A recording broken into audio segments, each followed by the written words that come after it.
Hello, fellow COVIDians. I hope everyone's doing well and staying healthy and keeping entertained as best you can. I'm here to help you with that because with everything going on in the world right now, it seemed like an appropriate time to review an old classic, The Stand by Stephen King. Now, The Stand was originally published in 1978, but it was re-released in 1990 with an additional 500 pages of material that was originally cut. And as you could see, this makes for a good doorstopper of a book, so the perfect thing to get you through a lockdown. I've actually read both versions because I came across them in high school and I didn't have much of a social life. I do prefer the uncut version. I find that it is richer, the characters are more developed, and it just has a lot more to offer in that classic Stephen King blend of perception and horror and study of human behavior. So The Stand is set in the US in 1990, and it studies the effect of a plague that was developed by the US Army, which is accidentally released and goes on to infect and kill over 99% of the world's population. After the plague has finished and the survivors of the US are struggling to pick up the pieces of their lives, they are drawn into two camps, one led by the mysterious figure Randall Flagg, who has appeared in other Stephen King novels and heads up, he's the bad guy, and the other group led by Mother Abigail, an over 100-year-old Black woman from Nebraska.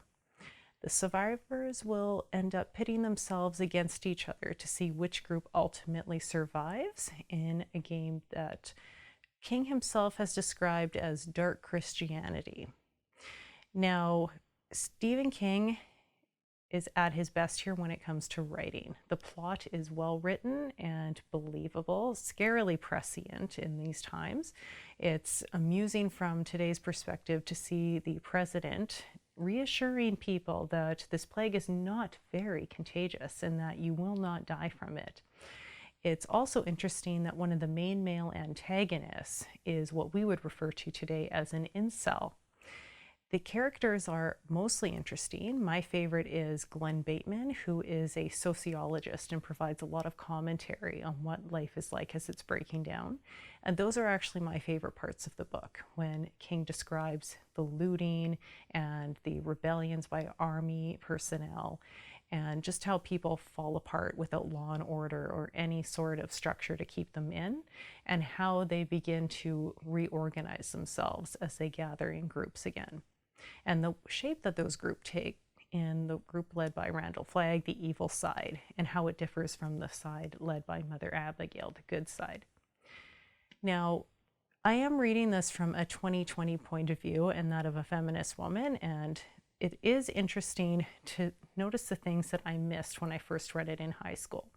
So for me, King has never written believable female characters.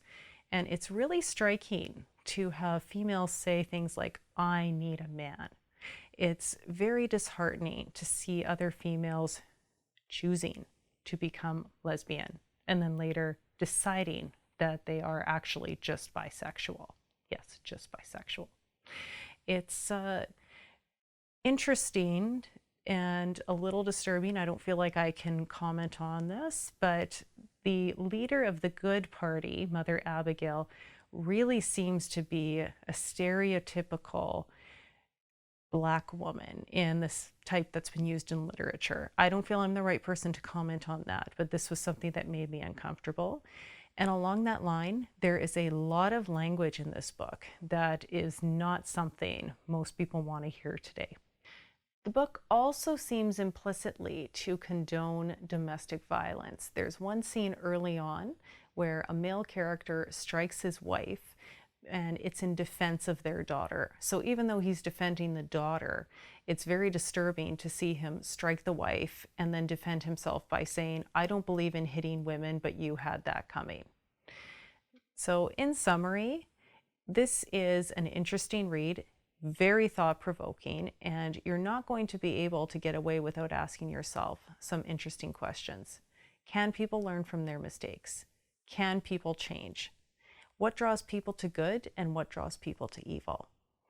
However, it's one that is not going to sit well with the modern reader reading it in 2020.